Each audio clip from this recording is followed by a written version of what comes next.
All right, greetings. Welcome back to Black Bear News, where everything is connected. How you all doing? Thanks for rolling with the time change. I apologize. Oh, let me turn my mic on. Greetings. Welcome back to Black Bear News, where everything is connected. Good to see you all, guys.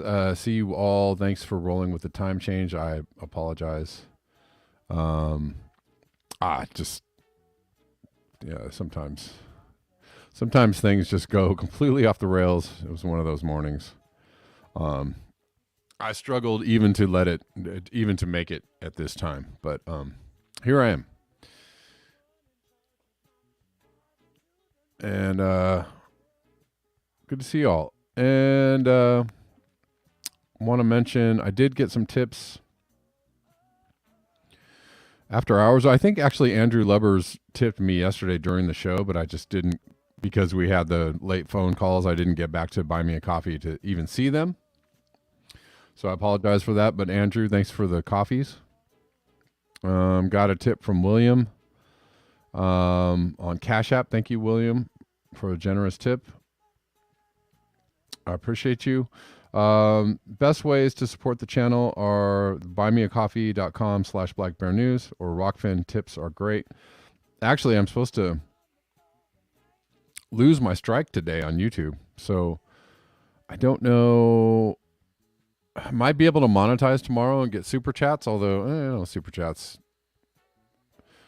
I won't be mad at super chats, but they're not the best, not the most efficient way to support the channel. But just saying, I think I might be able to monetize the chats on YouTube tomorrow. What else? I think that's about it. Oh, you can also support me at Patreon at Black Bear News. All right, that's all out of the way. But greetings to everyone on Rockfin, Colin, all the places. Yesterday was a really good show. Actually, I really enjoyed the show yesterday. I hope you all did too. I thought it was stellar. The calls were really good, and I don't know, just everything flowed pretty well. Even though I didn't get to talk about all the things I wanted to talk about, it flowed pretty well. You can still hear music faintly? Really? Huh, that's interesting. Let me check it out. Let me check it out. Oh, I guess so. I guess you're right. Thanks for letting me know. I couldn't hear that at all. It's so weird. You guys can hear things I cannot hear, and that is actually kind of annoying because if I'm wearing these headphones, I mean, I guess it's not too annoying if it's just some background music, but if I'm wearing these headphones, I should be able to hear what exactly you guys are hearing on the screen, but that is not, or on the other side of the screen, that's not so.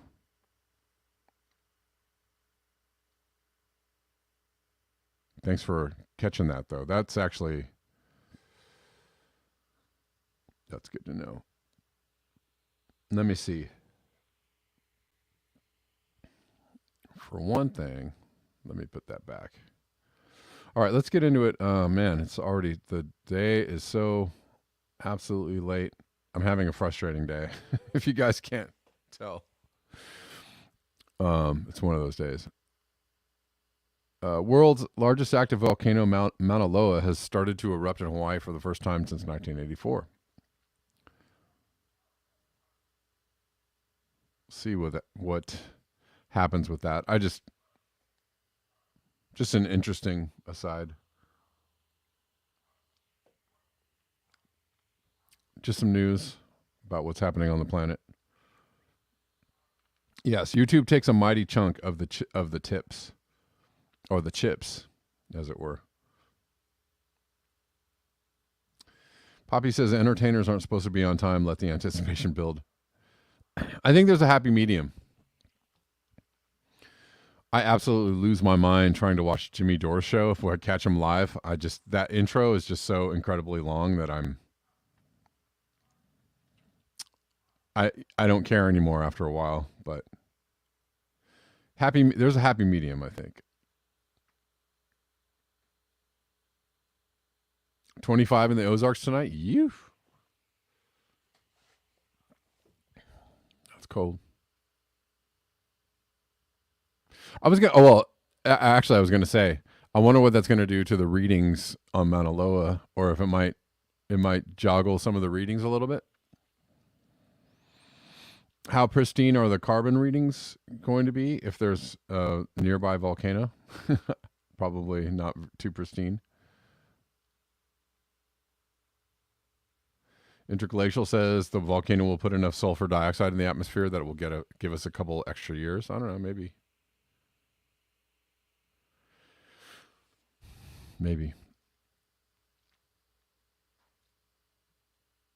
But yeah, will it screw up the carbon CO2 readings? That's my question. All right, I want to read this from Jem Bendel. It's a little editorial from his news letter, Deep Adaptation Quarterly.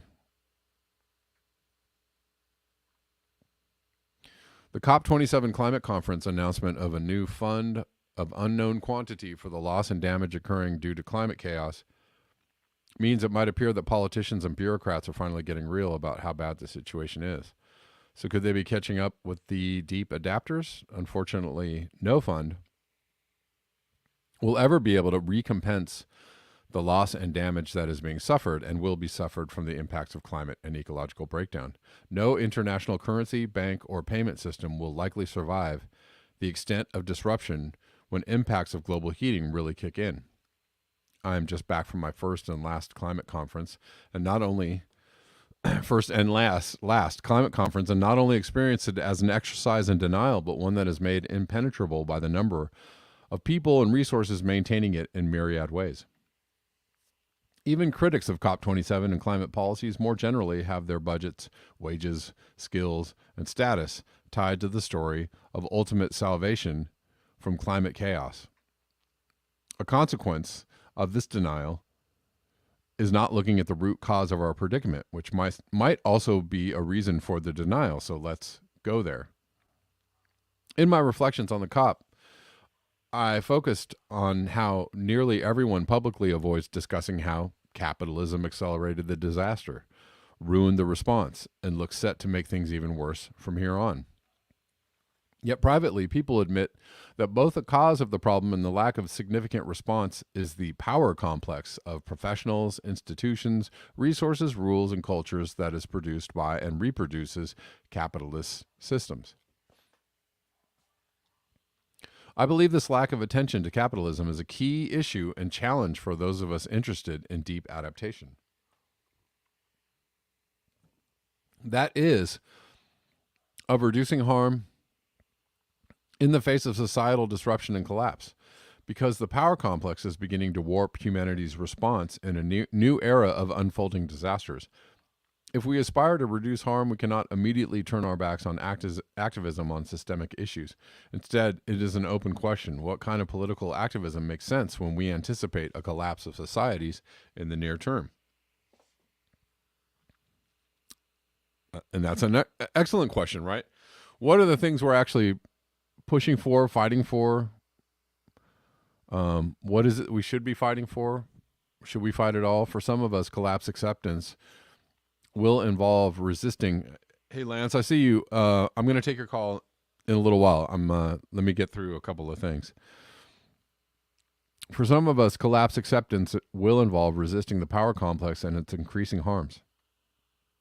Some people rightly identify such work as emotionally painful because it is complex, involves personal risk, and is unlikely to show significant results, especially given the likely short time frame of an unfolding civilizational breakdown. However, that emotional difficulty is not a reason to engage in such efforts, because tough emotions are inevitable as problems, disruptions, and breakdowns increase in the months and years to come. Instead, we can seek to become more aware of our aversions to burdensome emotions and more capable of allowing them, without them determining our choices. That will help us notice when we might be telling ourselves stories to feel better for a time. For instance, focusing on local impact can feel more rewarding, but that won't avoid the pain when local successes are washed away in the future wave of environmental disruption or state aggression. Instead, we can find ways of not being attached to a desired outcome and less driven by an aversion to difficult emotions. That will help us in all our decisions, not only those on how to put our time towards positive collective outcomes within a more widely deteriorating situation. That's a really good point. And I think disassociating yourself from the outcome is a really healthy thing to do. It doesn't mean don't try. It just means, do your best, but don't expect that something will happen. Expectations can sometimes be the source of a lot of woe.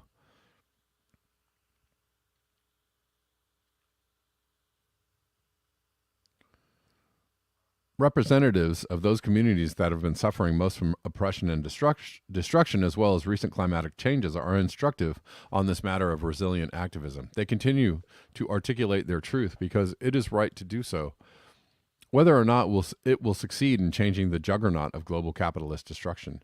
Solidarity means active engagement with grassroots groups like Indigenous Environmental Network. At the COP, they released a report that challenged both practical and ideological implications of the dominant eco-modernist and capitalist approach on climate adopted by most of the world leaders today. It is time for concerned people in privileged positions to grapple with their exacting analysis and avoid any pale imitations. I know from my essay a year ago titled, "Is Deep Adaptation Adding Up to Much?" that some people respond negatively to the argument that there is an activist agenda from the starting point of a deeper adaptation to future or present breakdowns. I haven't seen much political activism emerge yet from current participation in deep adaptation networks. Instead, the focus seems to be mostly on emotional support between participants. But guess what? Licking your wounds eventually makes you sick. Many people only find vitality again through working in service of a greater goal. So I believe we will soon see a new wave of post-progress activism from people who no longer believe we can avoid the breakdown of modern societies. Regardless of whether this emerges from groups of people who have found the concept of deep adaptation useful, it is going to happen soon. As an antidote to the general ignoring or demonizing of collapse anticipation by mass media, in this issue of Deep Adaptation Quarterly, we explore how this outlook, ethos, and framework is being taken seriously within academia.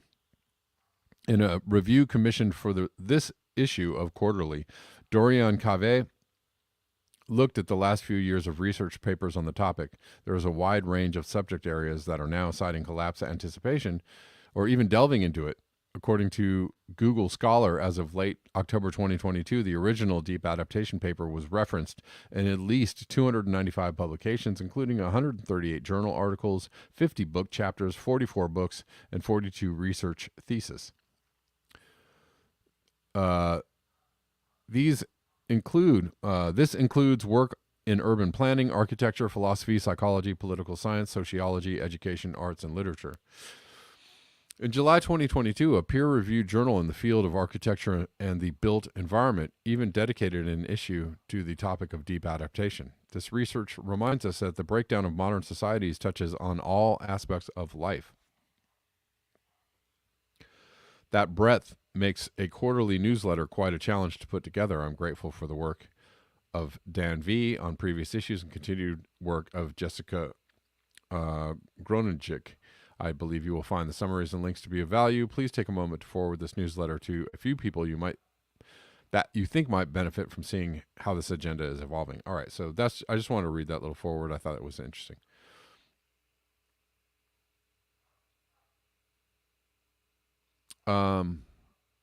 All right, let's take this call from Lance. How's it going, Lance?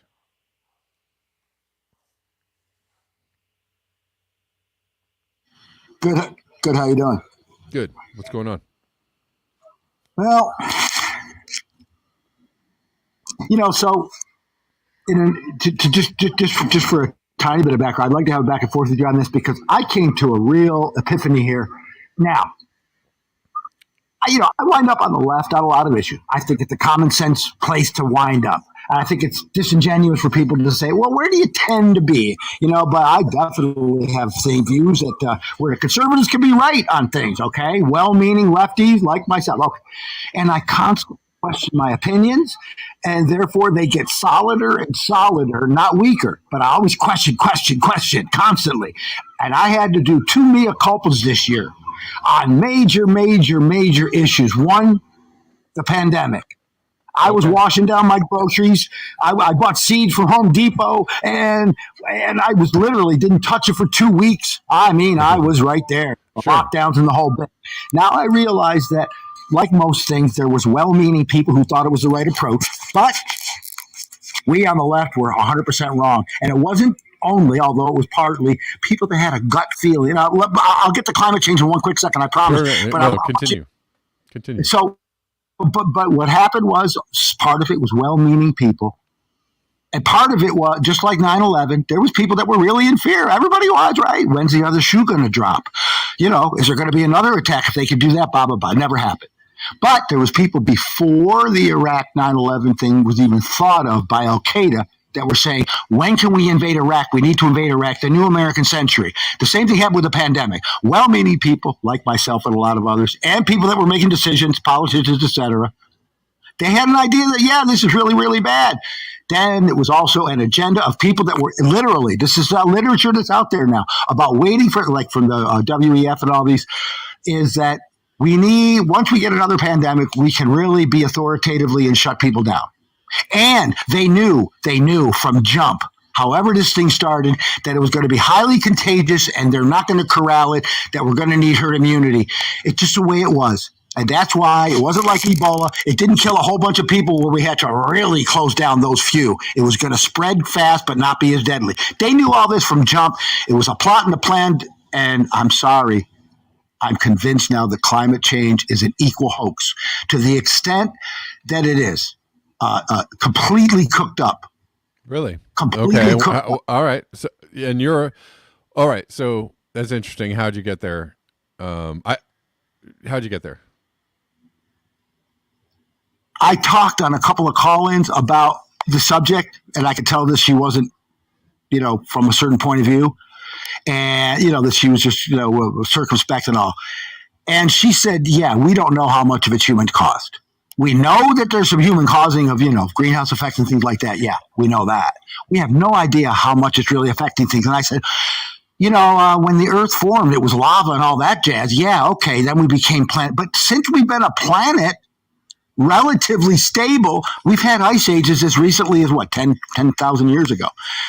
So it's why we can have another ice age, or we can have another warming. She said, yeah, there's an overall trend towards warming, but there might be even longer trend where we might be cooling. In other words, okay, now, then a couple days ago, I'm listening to this woman. She said, look, let me tell you something right now. There's cranks all over the place in any field, but if you have a bunch of scientists sitting in a room, nobody will tell you that if we got rid of every car, we're not going to get rid of stuff. The only thing she said could be a problem is a rapid rise of sea level, because sea level rise is going to be slow. We can, we'll lose coastal land. That's terrible. We'll lose property, but not going to be like a hurricane. We have days. We'll have years up on that. She said if we get too many chunks and too many glaciers at once, we could have a catastrophic super quick melt. That could be a problem, but there doesn't seem to be, like, even with these big chunks dropping off. And she said nobody believes this. Nobody in the science community will tell you this if they have any credibility in my field. But they're coerced into writing articles and saying things that are the ones being published. But no serious scientists believe that this shit's anything different than any other kind of warming trends. Go ahead. Okay. Well, I gotta I just gotta say that's not true. There are credible scientists all over the place, and most of them actually completely understand. And there's also credible.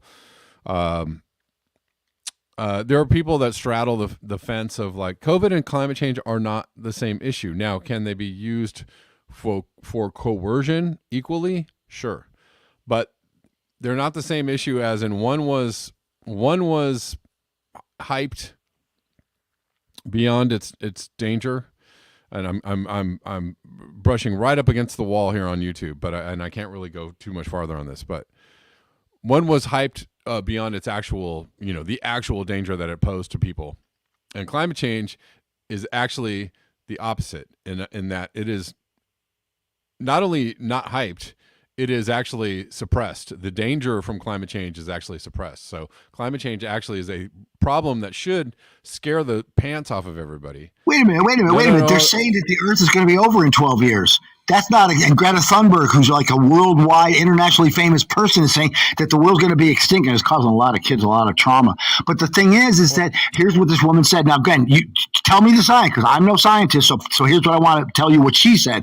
She said, look, we do know a bit about weather, whether it's ice cores and tree rings. She said, look, I'm going to tell you right now, all these people that are pushing the alarm button, they're only going back several decades. They're not going back to what we know from ancient studies. They're not looking at the whole arc of weather. They're only looking at a very, very short time period. And that's why they're getting the results that they're getting about it being so bad.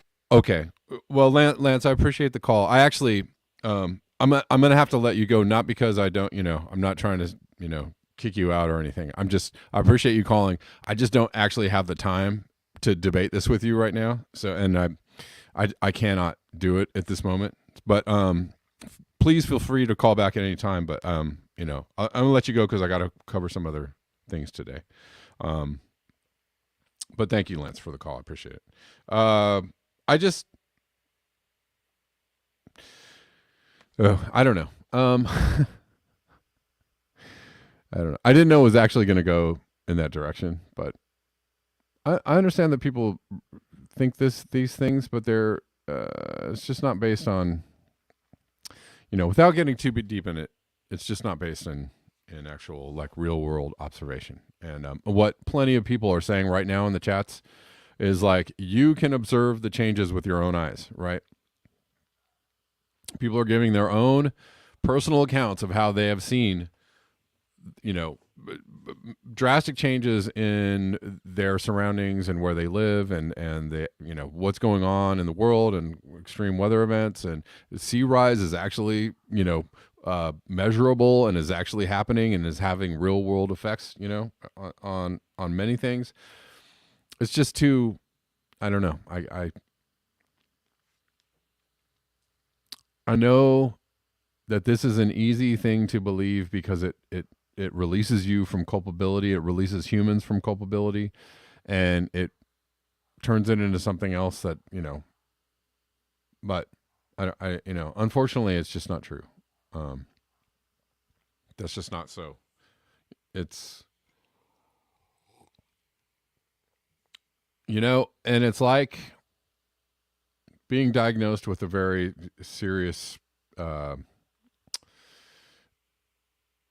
health issue, right? And yes, some health issues can be the result of your own thoughts, your own thought processes, or but there are health issues that you should actually really take seriously, right? So yeah, Poppy, yeah, and the thing is, if you don't take these health issues seriously, they get worse, and then you wind up with bigger problems. And I don't, some things are real, some things are, a little less real, but that's just not what climate change is. Yeah, Poppy Davis, I think Lance's point was basically the Earth has always changed. Yeah, but I mean, it just was going to take way too long to go through all of the science. We're talking about climate change, and this is a channel for people that understand the basic science around climate change. And if you don't understand the basic science of climate change, that's okay. But I suggest hanging out. Just listen. Really, seriously, just hang out, listen. Hang out and listen for a while. And get the kind of, because it takes too long to explain it in one day. It takes too long to just get it all in a 5-minute synopsis. I can't tell you. I just don't have the time to do that. But just hang out, listen, go listen to other climate scientists. But these words, there's no credible scientist that actually, no. You're wrong. You're wrong.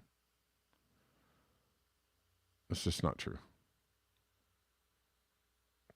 Joseph Wood, wind chills are virtually bug free. Right. Where are the insects? Where are the bees? Where did they go? Where are the trees? My town and where I live, I can see all of the trees that have died in the last 5 years.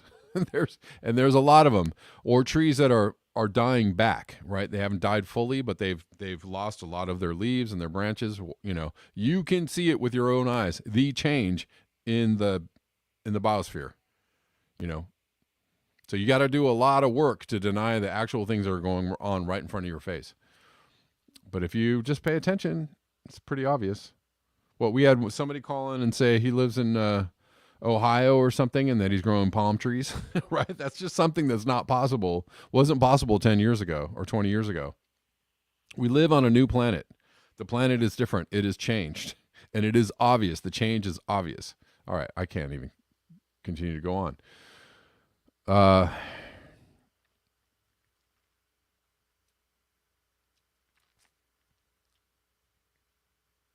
Right. Interglacial optimist. Lance is right that the Earth has always changed, but I don't think we appreciate just how long the Earth has not changed over the past 12,000 years. Right. We've enjoyed a relative period of stability in the climate. And if you look at the changes, the changes that have happened in the last 100 years, or even go back to the last 20 or 30 years, the changes are enormous if you're looking at a geological time span. And the differentiating factor in those changes is humans and the burning of oil. I know we want to think it's something else. I know it's more comforting to think it's something else, but that is just not.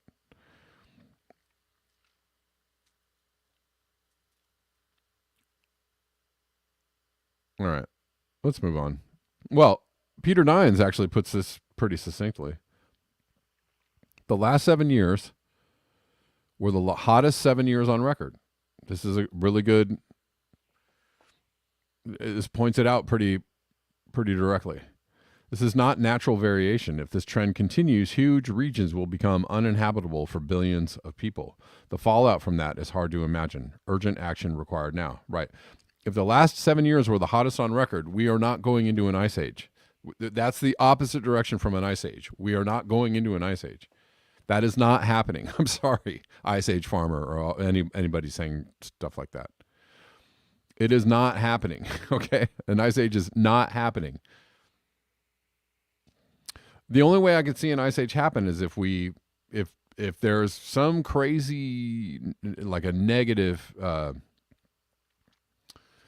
feedback or some kind, you know what I mean? I don't know what. If something flips, if the climate on the planet it's a huge thing, right? It's gigantic.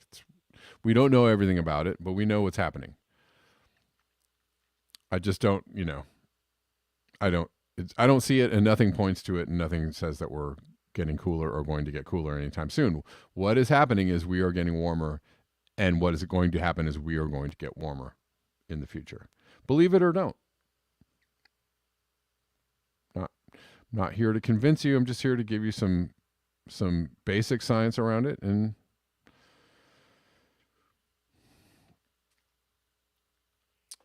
all right.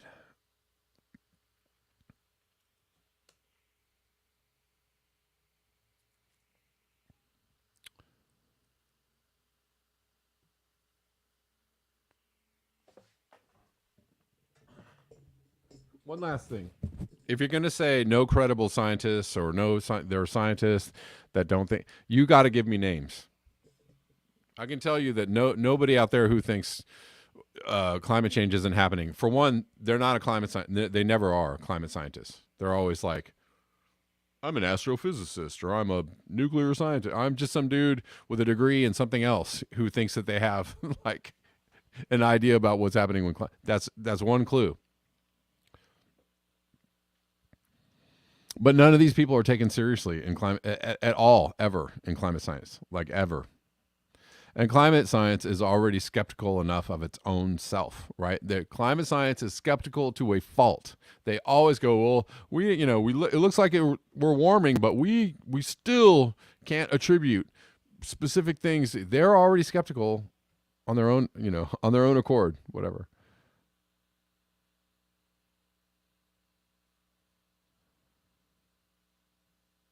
All right. There's a rail strike, or a rail strike was averted, but there's bad optics around this. for the Biden administration. Joe Biden blew it. Rail unions decry plan to impose deal through Congress. So the unions are against Congress imposing a deal. Railroad workers have expressed dismay at Joe Biden's proposed solution to a looming strike that threatens to derail the U.S. economy, which they say belies his image as the most pro-union president in generations. He's not. He is not, and never was, and never will be, and is never even on the same planet as FDR.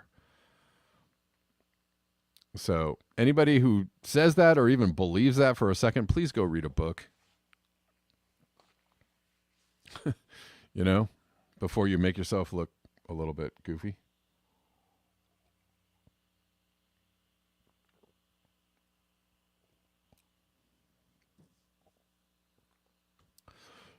You know what? Well, Poppy Davis, deniers. Sorry, we're dragging this conversation on, but you're fine. You're fine.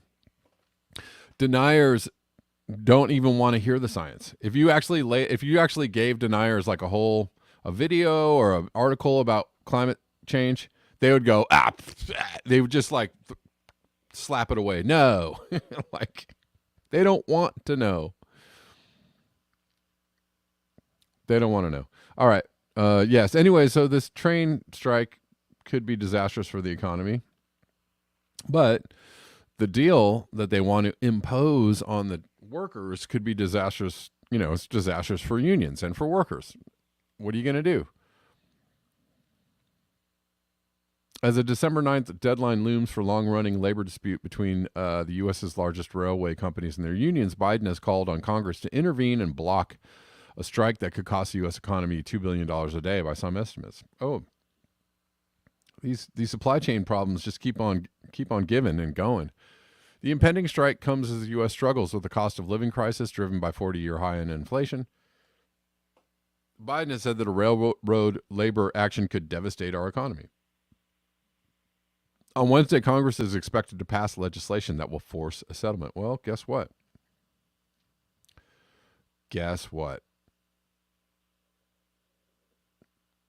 They actually did that.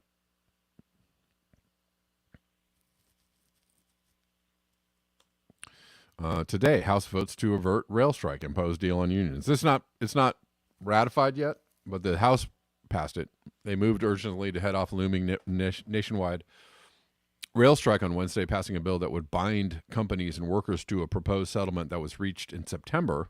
Right? Remember, people were talking about this a few months ago, but rejected by some of the 12 unions involved. The measure passed by a vote of 290 to 137. I wonder. I should have looked this up beforehand. I wonder where the squad was on this.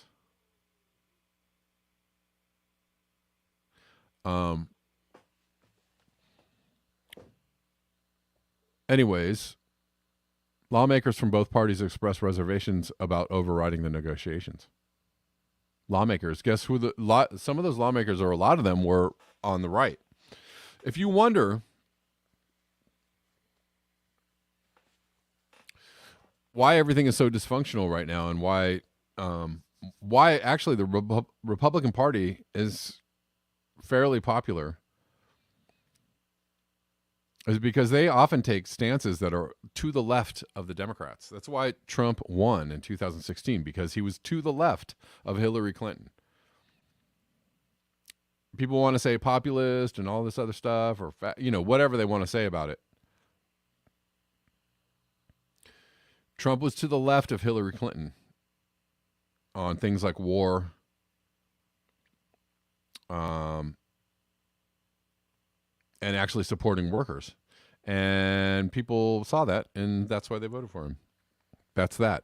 So when the GOP or the Republicans are to the left of the Democrats, and do things that appeal to people, right? Appeal to everyday people. That's when the Democrats seem and are completely out of touch.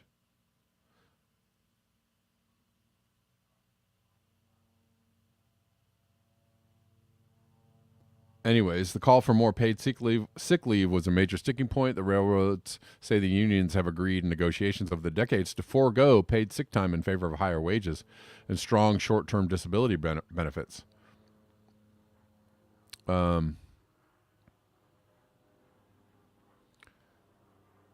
Anyways, we'll keep going. Jim McGovern from Massachusetts, he's a Democrat. Quite frankly, the fact that paid leave is not part of the final agreement between railroads and labor is, in my opinion, obscene. It should be there. It should be there, and I hope it will be there by the end of this process.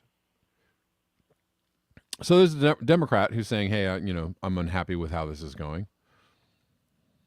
Republicans also voice support for the measure to block the strike, but criticize the Biden administration for turning to Congress to step in to fix the mess. They've retreated in failure, and they kicked this problem to Congress for us to decide, said Sam Graves, Republican from Missouri.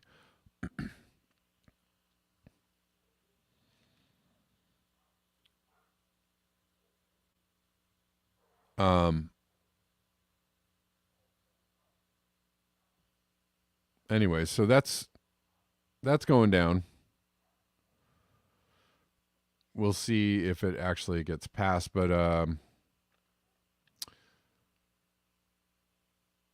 one more comment on this from the Revolutionary Blackout Network. Says Joe Biden is being outflanked on labor by Marco Rubio. This is how trash the Democratic Party is. Marco Rubio says the railways and workers should go back and negotiate a deal that the workers, not just the union bosses, will accept. But if Congress is forced to do it, I will not vote to impose a deal that doesn't have the support of all rail workers. Wow. I mean, that sounds like something that Bernie Sanders would tweet. But is Bernie Sanders tweeting anything about this? I don't know. I actually haven't seen it, but let's go see if Bernie Sanders has anything to say about the deal.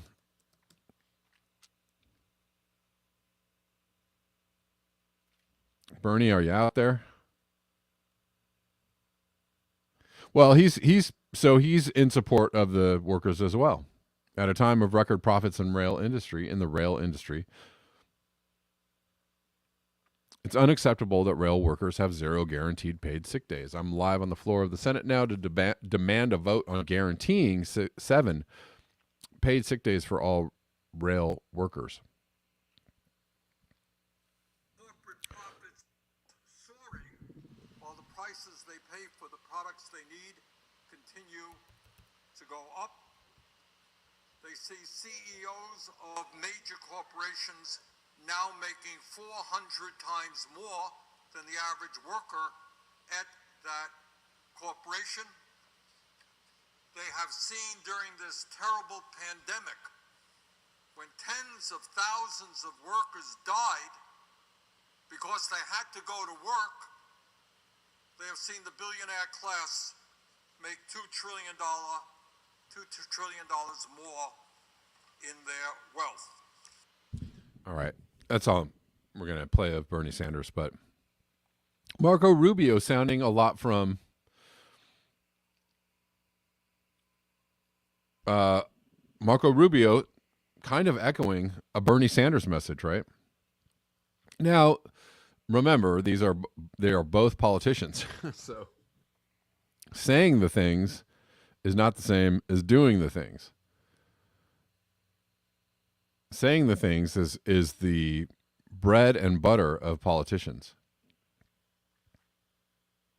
Am I right? Saying the things is what makes politicians actually succeed, right? Oh, totally. We're totally on board for Medicare for all. Oh, yeah, tax the wealthy. Yeah, totally.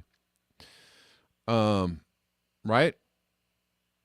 Break up the big tech monopolies. Stuff like that. That's their wheelhouse, saying the good things that people are like, sure, you sound, I love what you're saying there.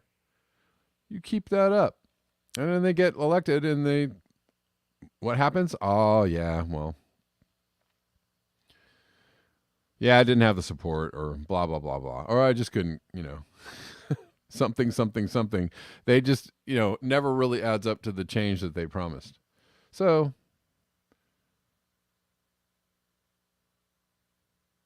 take that for what it is. Right. I'm trying to get into. All right. I've only got a couple of minutes left in the show, and I really want to cover the topic that was at least in my thumbnail. And we're going to go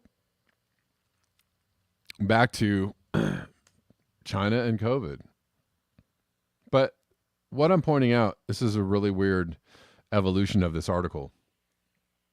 This is from The Guardian, and it was a little bit concerning to me because I saw this. When I first saw this article, the headline was,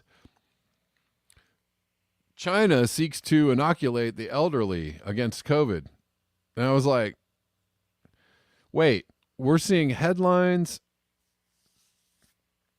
We're seeing video footage and all, there's unrest, massive unrest. People are very unhappy in China about the stringent COVID lockdown policies and what's going on there. And it is a serious authoritarian situation and, just extreme disregard for human rights and human life. And it's not really, this isn't really about health, obviously, the lockdowns. And then in the middle of this, The Guardian puts out an article with the headline, China is trying to inoculate their seniors.